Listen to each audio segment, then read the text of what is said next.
как можно продлить жизнь букету. У нас сегодня розы. Значит, прежде чем поставить их в вазу с водой, мы должны подрезать стебель на 1,5-2 сантиметра под острым углом 45 градусов. Убираем лишние шипы. Вот таким образом. Для чего это делается? Для того, чтобы у нас не было в воде загнивания их. Сухие листочки, которые забирают лишнюю влагу. Вот так. И в таком состоянии мы ставим в нашу вазу цветочки. Так, вода у нас должна быть водопроводная, отстоявшаяся.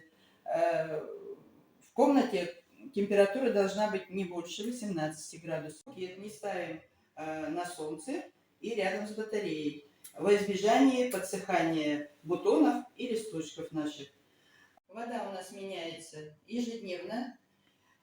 Ваза должна дезинфицироваться. Промываем ее хорошо мылом, ополаскиваем, высушиваем, затем вновь наливаем воду и ставим наши цветочки. Для дезинфекции нашей воды мы можем применить любое из этих средств.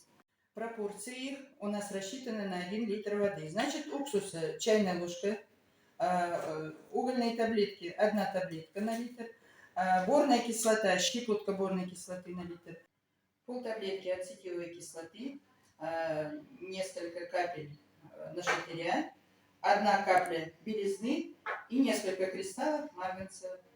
Все это мы используем для дезинфекции воды.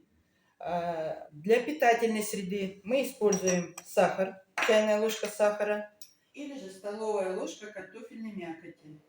Еще хочу сказать вам очень важный момент. Не ставьте покупные срезанные цветочки рядом с домашними цветами в горшках, во избежание их заражения болезнями и вредителями. И пусть вас всю жизнь окружают здоровые, красивые цветы.